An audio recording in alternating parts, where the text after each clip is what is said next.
الحمد لله نحمده ونستعينه ونستغفره ونؤمن به ونتوكل عليه ونعوذ بالله من شرور أنفسنا ومن سيئات أعمالنا من يهده الله فلا مضل له ومن يضلله فلا هادي له ونشهد أن لا إله إلا الله وحده لا شريك له ونشهد أن سيدنا محمدا عبده ورسوله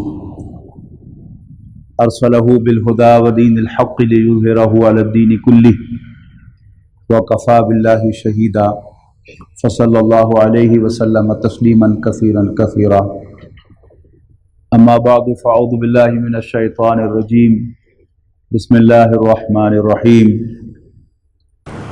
والسماء بنيناها بأيد وإنا لموسعون والأرض فرشناها فنعم الماهدون ومن كل شيء خلقنا زوجين لعلكم تذكرون ففروا إلى الله إني لكم منه نذير مبين۔ جیسا کہ میں نے عرض کیا تھا کہ سورۃ الذاریات سورۃ قاف کا جوڑا ہے، اس کا زوج ہے۔ تقریباً وہ تمام مضامین کے جو سورۃ قاف میں بیان ہوئے ہیں وہ اسلوب کے تھوڑے سے فرق کے ساتھ سورہ ذاریات کے اندر بھی ملیں گے۔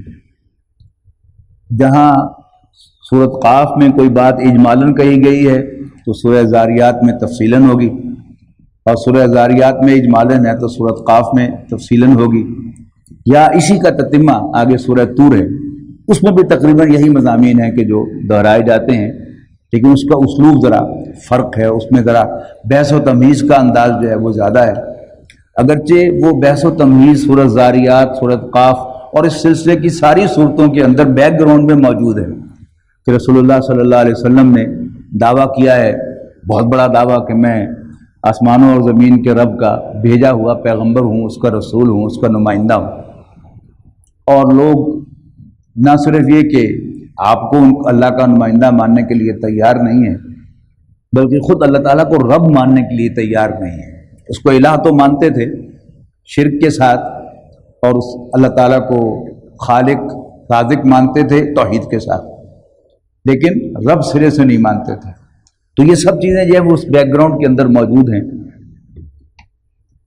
ہم پڑھ چکے ہیں کہ سورۃ الذاریات میں قیامت کا تذکرہ پہلے بالکل آغاز ہی سے شروع ہو گیا قسمیں کھانے کے بعد، اور پھر جہاں تک تعلق ہے حضرت ابراہیم علیہ السلام کا تذکرہ ہوا، اور پھر اس تذکرے سے آٹومیٹکلی انبیاء اور رسل کے اندر داخل ہو گیا۔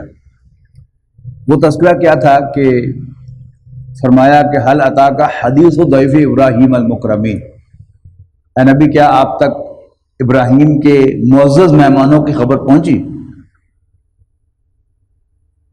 جب وہ ان کے پاس آئے تو انہوں نے سلام کیا، حضرت ابراہیم نے بھی سلام کا جواب دیا۔ حضرت ابراہیم علیہ السلام بھاگے اور ایک بچڑا ذبح کر کے اور اس کو بھون کر یا تل کے لا کے پیش کر دیا۔ انہوں نے کھانے کی طرف ہاتھ نہیں بڑھایا تو حضرت ابراہیم علیہ السلام کو تشویش ہوئی کہ کہیں یہ میرے دشمن تو نہیں کہ میرا نمک نہیں کھانا چاہتے، تو انہوں نے وعدہ کیا کہ نہیں، ہم اللہ کے بھیجے ہوئے فرشتے ہیں اور ہم آپ کو ایک بیٹے کی خوشخبری، عقل مند بیٹے کی خوشخبری دینے کے لیے آئے ہیں، صاحب علم بیٹے کی خوشخبری۔ تو حضرت ابراہیم علیہ السلام کی اہلیہ، جو ظاہر ہے کہ کوئی 4 ایکڑ کا گھر تو نہیں تھا، ایک چھوٹا سا گھر ہوگا تو زیادہ سے زیادہ ہوگا تو درمیان میں ایک پردہ ہوگا، وہ ساری گفتگو سن رہی تھی تو وہ پردے کے احکام نہیں تھے، تو آئیں اور سر پیٹتے ہوئے کہ کرنلی گل کرو، بوڑھی اور اوپر سے بانج میں جنوں گی؟ تو فرشتوں نے بڑا خوبصورت جواب دیا کہ ہمیں کچھ پتہ نہیں، آپ کے رب نے ایسے ہی فرمایا، اور وہ بڑا جاننے والا اور بڑا ہی سمجھدار ہے، بہت ہی دانا ہے، بہت ہی حکیم ہے۔ حضرت ابراہیم علیہ السلام کو فوراً تشویش ہوئی قوم لوط کی۔ حضرت ابراہیم علیہ السلام بڑی عجیب شخصیت ہے۔ عام طور پر جب چھوٹے ظرف والا آدمی 4 دن نماز پڑھ لے باجماعت تو وہ بے نمازیوں سے نفرت کرنے لگتا ہے، لیکن حضرت ابراہیم علیہ السلام ایک طرف اللہ تعالیٰ کے انتہائی محبوب بندے ہیں، جنہوں نے کبھی اللہ تعالیٰ کو اپنے رب کو نہ کرنا تو بہت دور کی بات ہے، کبھی اس سے کیوں بھی نہیں کہا کہ یہ حکم تو مجھے کیوں دے رہا ہے، یعنی بیٹھے بٹھائے حکم ہو گیا کہ ماں بیٹے کو چھوڑ کر چلو، پوچھا نہیں کہ کیوں. خواب میں اشارہ ہو گیا کہ اس بیٹے کو ذبح کر دو، یہ نہیں پوچھا اللہ تعالیٰ سے کہ کیوں. جب اللہ تعالیٰ کو اپنا رب مان لیا تو پھر کیوں کس بات کی اور نہ کس بات کی. لیکن دوسری طرف حضرت ابراہیم علیہ السلام کی جو نوع انسانی کے لیے رحمت اور شفقت ہے وہ ان میچڈ ہے، انپریسیڈنٹڈ ہے. شاید نہ اس سے پہلے کبھی ایسا ہوا تھا اور نہ بعد میں کبھی ایسا ہوگا. اس لیے کہ انبیاء کرام کی تاریخ میں بھی، یعنی آپ دیکھیے کہ حضرت نوح علیہ السلام 950 سال تبلیغ کرتے ہیں بہت ہی صبر اور تحمل کے ساتھ، لیکن آخر 950 سال کے بعد ان کا صبر کا پیمانہ بھی لبریز ہوتا ہے اور وہ کہتے ہیں کہ رب لا تذر علی الارض من الکافرین دیارا، ربا کافروں کا کوئی گھر زمین پر بستہ نہ چھوڑنا. ربی انک ان تذرہم یضلوا عبادک، اے اللہ، اے میرے رب، اگر تو نے ان کو زندہ چھوڑا تو یہ تیرے بندوں کو گمراہ ہی کریں گے. ولا یلد الا فاجرا کفارا، اور یہ جنم بھی دیں گے تو کافروں کو، نافرمانوں کو اور ناشکروں کو جنم دیں گے، گناہگاروں کو جنم دیں گے. ٹھیک ہے نا. اور رسول اللہ صلی اللہ علیہ وسلم نے بھی عین بدر کے میدان میں جو دعا کی ہے، بڑی دلچسپ دعا ہے. اس کو آپ ایک طرف دیکھیں تو وہ یعنی معلوم ہوتا ہے کہ حضور صلی اللہ علیہ وسلم اپنی بات کر رہے ہیں، لیکن جنگ کے میدان میں یہ کہنا کہ ربا اگر یہ کل، یعنی رات کو دعا کر رہے ہیں نا، صبح جنگ بدر تھی، اگر آج یہ مٹھی بھر جماعت مٹ گئی تو قیامت تک تیرا کوئی نام لیوا نہیں ہوگا.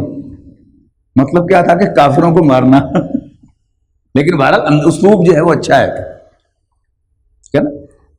لیکن حضرت ابراہیم علیہ السلام کو جب آپ پہچانیں گے تو آپ حیران ہوں گے کہ ایک شخص جو اللہ تعالیٰ کی بندگی میں اس انتہا کو پہنچا ہوا ہو، لیکن جب وہ اللہ تعالیٰ سے اس کے بندوں کے بارے میں درخواست پیش کرتا ہے تو درخواست بڑی عجیب پیش کرتا ہے کہ وَإِذْ قَالَ إِبْرَاهِيمُ رَبِّ اجْعَلْ هَٰذَا الْبَلَدَ آمِنًا وَاجْنُبْنِي وَبَنِيَّ أَن نَّعْبُدَ الْأَصْنَامَ. یاد کرو جب ابراہیم نے کہا کہ اے میرے رب اس گھر کو امن والا بنا دے اور مجھے اور میرے خاندان کو، میرے اہل خانہ کو، میرے اہل کو بچا اس سے کہ ہم بتوں کی پوجا کریں. کیوں؟ اس لیے کہ یہ بت جو ہیں انہوں نے بہتوں کو گمراہ کیا. لوگوں میں سے ایک عظیم اکثریت کو ان بتوں نے، بت پرستی نے گمراہ کیا سمجھ لیجئے. لیکن اس کے ساتھ کیا فرمایا؟ فمن تبعنی فإنہ منی، تو جو میری پیروی کرے وہ تو میرا ہے، میں اس کو اون کرتا ہوں. اب لاجیکلی دوسرا جملہ کیا ہونا چاہیے تھا؟ اور جو میری پیروی نہیں کرتا، میرا کہنا نہیں مانتا، اس کا کم سے کم یہ کہ میرا اس سے کوئی تعلق نہیں. اور بڑھاتے چلے جائیں نیگیٹو سائڈ پر تو ان کو تباہ و برباد کرتے. لیکن حضرت ابراہیم علیہ السلام یہ نہیں فرماتے. عرض کیا کرتے ہیں اللہ کی جناب میں کہ اے اللہ، فمن تبعنی فإنہ منی، جو میری پیروی کرے وہ تو میرا ہے، میں اس کو اون کرتا ہوں. ومن عصانی فإنک غفور رحیم، اور جو میری نافرمانی بھی کرے تو بخشنے والا مہربان ہے. یہ ہے حضرت ابراہیم علیہ السلام. اب آپ غور کیجئے کہ قوم لوط جس برائی کے اندر مبتلا تھی، یعنی مردوں کے اندر ہم جنس پرستی اور سرے عام، اب ہر تھوڑا سا بھی جس کے اندر کوئی شرم و حیا ہے وہ کیا کہے گا کہ یا اللہ تباہ کر ان کو. لیکن حضرت ابراہیم علیہ السلام کو شک پڑا کہ یہ فرشتے میرے پاس آئے ہیں. اب حضرت ابراہیم علیہ السلام کو معلوم تھا کہ قوم لوط جو ہے وہ عذاب کی مستحق ہو چکی ہے، لیکن اس کے باوجود حضرت ابراہیم علیہ السلام نے ان فرشتوں سے کہا کہ فما خطبکم ایھا المرسلون، قال فما خطبکم ایھا المرسلون. حضرت ابراہیم نے پوچھا کہ اور تمہارا کیا کام ہے؟ یعنی تم نے مجھے خوشخبری تو دے دی اور تمہارا مشن کیا ہے, آگے تم کدھر جا رہے ہو؟ تو انہوں نے صاف صاف عرض کی کہ انا ارسلنا الی قوم مجرمین, ہم ایک مجرم قوم کی طرف بھیجے گئے ہیں. لنرسل علیہم حجارۃ من طین, تاکہ ہم برسائیں ان پر مٹی کے پتھر, مسومۃ عند ربک للمسرفین, جو آپ کے رب کی طرف سے مارکڈ ہوں گے کہ یہ پتھر فلاں کو جا کے لگے گا اور اس کا بھیجا پاڑے گا, اور یہ فلاں کو لگے گا اور اس کو ڈھیر کرے گا, یعنی جیسے میزائل ہوتا ہے. تو حضرت ابراہیم علیہ السلام نے ان سے بحث کی. پہلے تو یہ پوچھا کہ ان میں تو لوط ہے, ان کو ہمیں پتا ہے کہ اس میں لوط ہے, آپ فکر نہیں کیجیے گا. پھر حضرت ابراہیم علیہ السلام نے پوچھا کہ 12 کچھ اور لیک لوگ بھی ہوں گے, اگر 50 ہوں تو ان کے 50 ہوئے تو ہم عذاب نہیں لائیں گے. حضرت ابراہیم کو خیال آیا کہ متا 50 ہونی نا, پھر فکر نیچے کی, پھر اور نیچے کی, پھر اور نیچے کی. آخر فرشتوں نے کہا کہ ابراہیم چھوڑیے اس بات کو, آپ کے رب کی طرف سے فیصلہ ہو چکا ہے. یعنی نرم دلی نوع انسانی کے لیے, شفقت نوع انسانی کے لیے, اس باوجود اس کے کہ خود اللہ تعالیٰ کی بندگی میں ایک شخص جو ہے وہ انتہا کو چھو رہا ہے, اللہ تعالیٰ اس کو اپنا پوری نوع انسانی میں ایک ہی شخص کو اپنا دوست کہتا ہے, خلیل کہتا ہے, اور وہ ابراہیم علیہ الصلوۃ والسلام. لیکن نوع انسانی کے لیے شفقت کا ہی حال, ٹھیک ہے. اب پھر یہاں سے بات چلی تو آخر میں اس کو کنکلوڈ کیا کہ یقیناً اس میں ایک نشانی ہے ان لوگوں کے لیے جو دردناک عذاب سے ڈرتے ہیں. وَتَرَكْنَا فِيهَا آیَةً لِلَّذِينَ يَخَافُونَ الْعَذَابَ الْأَلِيمَ, اور ہم نے چھوڑ دی اس میں ایک نشانی ان لوگوں کے لیے جو دردناک عذاب سے ڈرتے ہیں. یہ جو پیغمبر ہیں جن کا قرآن مجید میں بار بار ذکر آتا ہے, حضرت نوح علیہ السلام تو ذرا زیادہ اوپر ہیں, لیکن یہ حضرت لوط, حضرت ہود, حضرت صالح, ان کی بستیاں جو تھیں یہ بالکل شاہراہ کے اوپر واقع تھیں. جیسے آپ کو یاد ہوگا کہ کسی زمانے میں جب موٹر وے نہیں بنا تھا تو سب لوگ جی ٹی روڈ سے جاتے تھے, پنڈی سے نکل کر پشاور کی طرف اور ادھر ایبٹ آباد وغیرہ کی طرف. تو ٹیکسلا کے کھنڈرات جو ہیں وہ عین جی ٹی روڈ کے اوپر واقع تھے. تو قرآن مجید میں کہا گیا ہے یہ تو تمہارے راستے کے اوپر ہیں, تم دیکھو ان نشانات کو. لیکن جب کسی قوم کی مت ماری جاتی ہے تو پھر ان نشانات کو بھی سیرگاہیں بنا دیا جاتا ہے. آپ موہنجودڑو جا کے دیکھیں, ہڑپا جا کے دیکھیں, ٹیکسلا جا کے دیکھیں, اس میں ان کی دیواروں کی تعریفیں ہوں گی کہ دیکھیے اتنی مضبوط دیوار ہے, یہ ان کا لوٹا ہے, یہ ان کا گلاس ہے, اور یہ ان کا چولہا ہے. لیکن کوئی تذکرہ کہ ان کے ساتھ ہوا کیا, یقیناً یعنی بحیثیت مسلمان قرآن مجید میں ہم جو نشانیاں دیکھتے ہیں تو یقیناً یہاں بھی اللہ تعالیٰ کا کوئی عذاب آیا ہے کہ ان کے وہ اتنے مضبوط گھر جو ہیں وہ کسی کام نہیں آئے. جیسے قوم شعیب کا تذکرہ ہے قرآن مجید کے اندر, اور قوم سمود کا تذکرہ ہے, اور ایک قوم کے بارے میں کہا گیا کہ انہوں نے پہاڑوں کے اندر گھر بنائے تھے تراش کر. یعنی ایک پہاڑ ہے, ایک مضبوط, آج کے دور میں سمجھیے تو بم پروف جگہ ہے, وہاں انہیں ہتھوڑی چھینی سے کارو کر کے اس کے اندر غار کی طرح گھر بنا لیا. کتنے مضبوط گھر تھے. لیکن اللہ تعالیٰ کی طرف سے زلزلہ آیا, یعنی جہاں پر نہ آندھی کچھ کہہ سکتی تھی, نہ بارش کچھ کہہ سکتی تھی, کیا ہوا؟ کوئی زوردار آواز آئی, دھماکہ ہوا, یا کوئی چیخ ہوئی, یا زلزلہ آیا, سب کے سب جو ہیں وہ تباہ ہو گئے. تو اللہ تعالیٰ کے سامنے کوئی طاقتور نہیں ہے. تو یہاں پر فرمایا کہ ہم نے اس کو ایک چھوڑ دیا, ایک نشانی ان لوگوں کے لیے جو دردناک عذاب سے ڈرتے ہوں. ساتھ ہی موسیٰ علیہ السلام کا تذکرہ, پھر ساتھ ہی حضرت ہود کا تذکرہ, پھر ساتھ ہی حضرت صالح کا تذکرہ, اور پھر اس کے ساتھ ہی حضرت نوح علیہ السلام کا تذکرہ. یعنی جیسا ہوتا ہے نا, بات سے بات نکلتی چلی گئی, اور ان انباء الرسل کو یہاں پر اختصار کے ساتھ بیان کر دیا گیا. یہی بات سورہ قاف کے اندر جو ہے وہ دو تین آیات کے اندر آئی تھی. کذبت قبلہم قوم نوح و اصحاب الرس و ثمود, جھٹلا چکے ان سے پہلے یعنی مکے والوں سے پہلے کون؟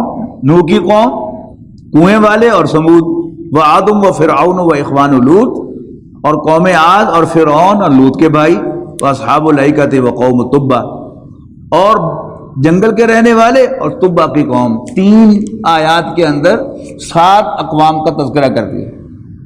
کل کذب الرسل فحق وعید, ان سب کے سب نے پیغمبروں کو جھٹلایا، پس میری ڈانٹ ان پر حقیقت بن گئی۔ یہاں اب تھوڑی تھوڑی تفصیل جو ہے بیان کی جا رہی ہے، اور اس کے بعد پھر جو تیسرا رکوع شروع ہوتا ہے جس کا آج ہم نے مطالعہ کرنا ہے، اس کا آغاز بڑا گلوریس ہے۔ وَالسَّمَاءَ بَنَيْنَاهَا بِأَيْدٍ، اور سامان آسمان کو ہم نے اپنی طاقت سے بنایا۔ یہ اگر قرآن مجید میں لکھا ہوا پڑھیں گے نا آپ، یہ بِأَيْدٍ جو ہے اس میں ایک شوشہ جو ہے وہ زیادہ ہے۔ اگر یہ شوشہ زیادہ نہ ہوتا تو اس کا ترجمہ ہوتا کہ آسمان جس کو میں نے اپنے ہاتھ سے بنایا، لیکن یہ جو فالتو شوشہ ہے یہ بتا رہا ہے کہ یہاں اس کا مادہ کوئی اور ہے، اور یہاں اللہ تعالیٰ کی طاقت مراد ہے، اور آسمان کو ہم نے بنایا اپنی طاقت سے۔ وَإِنَّا لَمُوسِعُونَ، اور ہم اس کی پوری وسعت رکھتے ہیں، پوری طاقت رکھتے ہیں۔ وَالْأَرْضَ فَرَشْنَاهَا، رہی زمین تو ہم نے اس کو بچھایا۔ فَنِعْمَ الْمَاهِدُونَ، اور ہم کیا ہی بچھانا جانتے ہیں۔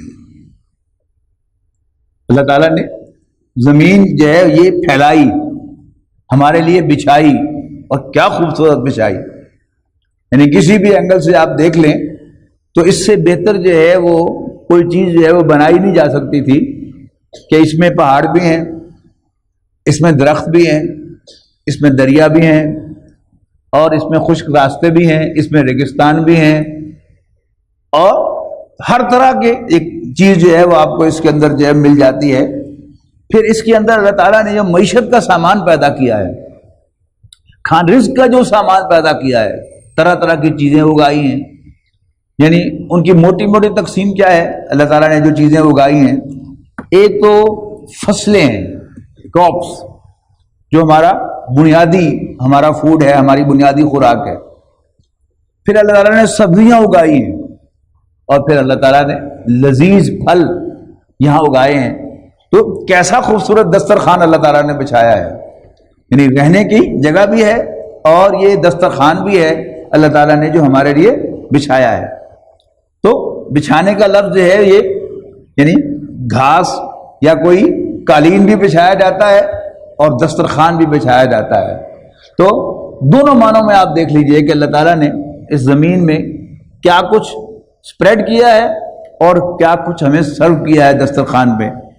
تو بَالْأَرْضَ فَرَشْنَاهَا، اور زمین کو ہم نے بچھایا، فَنِعْمَ الْمَاهِدُونَ، تو ہم کیا ہی بچھانا جانتے ہیں۔ وَمِن كُلِّ شَيْءٍ خَلَقْنَا زَوْجَيْنِ لَعَلَّكُمْ تَذَكَّرُونَ، اور ہر چیز ہم نے جوڑا جوڑا بنائی، شاید کہ تم نصیحت حاصل کرو، سمجھو، غور کرو۔ فَفِرُّوا إِلَى اللَّهِ، بس اللہ کی طرف لپکو، بھاگو اللہ کی طرف، پیش ہو جاؤ اللہ تعالیٰ کے سامنے، رجوع کر لو اس کی طرف، منہ موڑ لو اس کی طرف، چل پڑو اس کی طرف۔ فَفِرُّوا إِلَى اللَّهِ، فرار کہتے ہیں نا ویسے تو بھاگ کے چلے جانے کو، لیکن یہاں پر کیا ہے، جو کچھ بھی کر رہے ہو، جہاں بھی ہو، جیسے بھی ہو، بھاگو اللہ کی طرف، لپکو اللہ کی طرف، بڑھو اللہ کی طرف، چلو اللہ کی طرف، یعنی توبہ کر کے جو رخ ادھر یا ادھر ہے وہ اللہ تعالیٰ کی طرف کرو اور بڑھو اللہ کی طرف۔ فَفِرُّوا إِلَى اللَّهِ إِنِّي لَكُمْ مِنْهُ نَذِيرٌ مُبِينٌ، رسول اللہ صلی اللہ علیہ وسلم سے کہا جا رہا ہے کہ ان سے کہو کہ فَفِرُّوا إِلَى اللَّهِ، لپکو، بھاگو، دوڑو اللہ کی طرف۔ إِنِّي لَكُمْ مِنْهُ نَذِيرٌ مُبِينٌ، میں اسی کی طرف سے تمہیں کھلا کھلا خبردار کرنے والا ہوں۔ وَلَا تَجْعَلُوا مَعَ اللَّهِ إِلَٰهًا آخَرَ، اور اللہ تعالیٰ کے ساتھ کسی دوسرے الہ کو نہ پکارو۔ انی لکم، پھر دوبارہ دہرایا، انی لکم منہ نذیر مبین، یقیناً میں تمہیں اللہ تعالیٰ کی طرف سے کھلا کھلا خبردار کرنے والا ہوں۔ اب بڑی دلچسپ بات ایک آئی ہے، کذالک ما اتى الذین من قبلہم من رسول، قرآن مجید میں اس مضمون کی متعدد آیات ہیں، انداز مختلف ہے، اسلوب مختلف ہے۔ ایک بڑا خوبصورت انداز سورہ انعام میں آیا ہے کہ رسول اللہ صلی اللہ علیہ وسلم سے کہا گیا کہ آپ کیوں پریشان ہوتے ہیں، یہ آپ کو تو جھوٹا نہیں کہہ رہے، یہ تو میری آیات کو جھٹلا رہے ہیں، یعنی آپ کی ذات کو تو یہ صادق اور امین مان چکے ہیں، تو اب جو یہ انکار کر رہے ہیں آپ کا یا جھٹلا رہے ہیں، تو اصل میں آپ کی ذات کو نہیں میری آیات کو جھٹلا رہے ہیں. یہ کیا ہے؟ ایک تسلی دینے کا انداز ہے. تو یہ ساری لڑائی ان کی میرے ساتھ ہے، آپ کے ساتھ نہیں ہے. آپ کو تو یہ سرٹیفکیٹ دے چکے کہ آپ سچے اور دیانتدار ہیں، آپ امین ہیں، ٹرسٹ وردی ہیں. تو وَلَٰكِن آیاتنا یجحدون، اصل میں تو یہ میری آیات کو جھٹلا رہے ہیں. پھر کہیں فرمایا گیا کہ یہ لوگ جو تمہارا مذاق اڑاتے ہیں اس سے گھبراؤ مت، تم سے پہلے بھی سارے پیغمبروں کا مذاق اڑایا گیا. اور یہ انسان کی ایک فطرت ہے کہ جب ایک نیا ان ایکسپیکٹڈ چیز اس کے سامنے آتی ہے جو آلریڈی اس کے ذہن میں نہیں ہوتی تو ایک دم وہ گھبرا جاتا ہے. اور جب اسے بتایا جاتا ہے کہ نہیں بھائی نہیں ایسے ہی ہوتا ہے تو پھر ایک تسلی سی ہو جاتی ہے انسان کو. یہاں اس کے لیے ایک بڑا خوبصورت اسلوب اختیار کیا گیا ذرا لاجک کے ساتھ. فرمایا کذالک ما اتى الذین من قبلہم من رسول، اسی طرح جب بھی ان کے پاس کوئی پیغمبر آیا، یعنی تم سے پہلے بھی انسانوں کے پاس جب کوئی پیغمبر آیا ان سے پہلے، الا قالوا ساحر او مجنون، مگر ہر قوم نے یہی کہا کہ یہ یا تو جادوگر ہے اور یا اس کا دماغ خراب ہو گیا ہے معاذ اللہ. حضرت نوح کو یہی کہا گیا اور باقی پیغمبروں کو بھی یہی کہا گیا.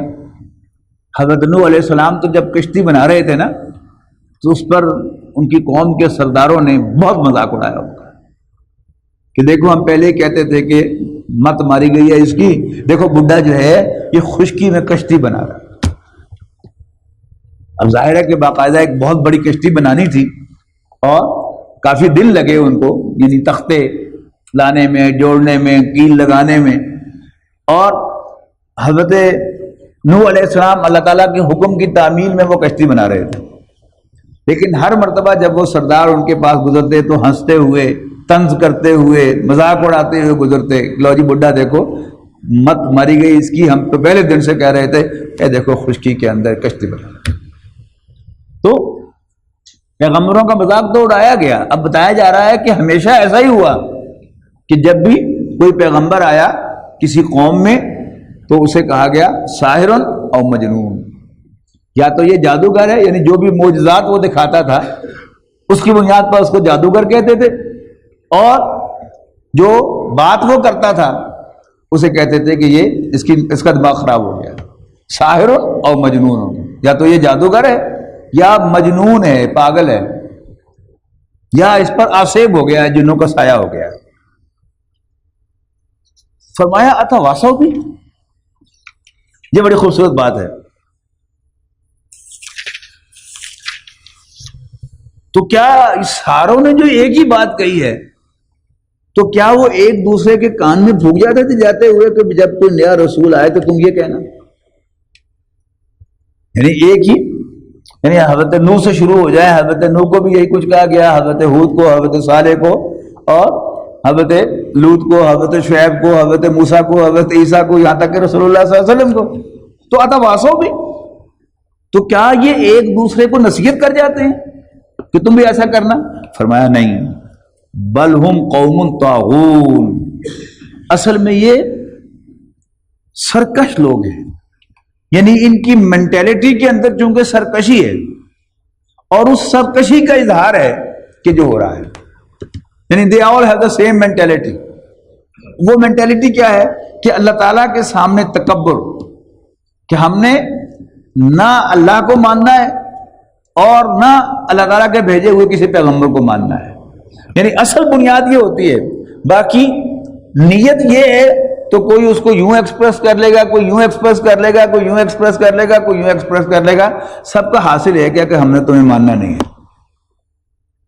اللہ تعالیٰ کی اصل نشانی تو پیغمبر ہے، اور پیغمبر آتا کس لیے کہ اس کو مانا جائے کہ وہ اللہ کا پیغمبر ہے اور پھر اس کی پیروی کی جائے. تو ان سب کی مینٹیلٹی کیا ہے؟ تکبر کی وجہ سے انہوں نے نہ اللہ تعالیٰ کو رب ماننا ہے اور نہ ہی اس کے پیغمبر کو اس کا نمائندہ ماننا ہے. اتواسو بھی بل ہم قوم طاغون فتول عنہم. اے نبی آپ ان کی طرف توجہ نہ دیجیے، فتول عنہم، آپ ان سے منہ پھیر لیجیے. لسٹ نہ کرائیے ان کی باتوں کو. یہ جو بکواس کرتے ہیں کرتے رہیں. ان کی ہر بات کے جواب دینے کی ضرورت نہیں ہے, ہر بات کو رسپونڈ کرنے کی ضرورت نہیں ہے. یہ جو ہوتا ہے نا بحث و تمہیز میں پڑ جانا اور ہر بات کو رسپونڈ کرنا, یہ آپ کو اپنے اصل مشن سے ہٹا دیتا ہے. آپ کا اصل مشن کچھ اور ہے, لیکن بیچ میں کچھ مخالفین آ کر اعتراض اٹھاتے ہیں. ان میں جو اہم اعتراض ہو اس کو تو رسپونڈ کرنا چاہیے, لیکن جس کے بارے میں یہ پتہ چل جائے کہ یہ بات سمجھنا نہیں چاہتا, صرف اعتراض کرنا چاہتا ہے, تو قرآن مجید کی جنرل انسٹرکشن یہ ہے تو فتول عنہ, آپ ان سے منہ پھیر لیں, آپ ان کی طرف توجہ ہی نہ کریں. فما انت بملوم, تو ایسا کرنے پر آپ پر کوئی الزام نہیں. یعنی اعتراض کرنے والا اس کو بنیاد بناتا ہے کہ چونکہ جواب نہیں دے رہے اس کا مطلب ہے کہ یہ ہے جرم ان کے اندر, یہ ہے خامی ان کے اندر. ایسے ہی ہوتا نا کہ اعتراض کیا تھا اور اعتراض کا جواب نہیں دیا, اس کا مطلب ہے ان کے پاس جواب ہے نہیں, اور اس کا مطلب ہے کہ پھر جو بات ہم کہہ رہے ہیں وہ ٹھیک ہے. یعنی ایک پر دوسرا زدہ, دوسرے پر تیسرا, تیسرے پر چوتھا چڑھانا اور یہ ثابت کرنا کہ اللہ کے رسول نہیں ہے. تو حضور صلی اللہ علیہ وسلم سے کہا گیا فتول عنہ, آپ ان سے منہ پھیر لیں, لفٹ نہ کرائیں ان کو. فما انت بملوم, ایسا کرنے پر آپ پر کوئی الزام نہیں ہے. وذکر, آپ کا کام کیا ہے, آپ نصیحت کرتے رہیں, آپ دعوت دیتے رہیں, آپ اپنے مشن پر لگے رہیں. وذکر فإن الذکریٰ تنفع المؤمنین, یقیناً نصیحت ماننے والوں کو فائدہ دے گی.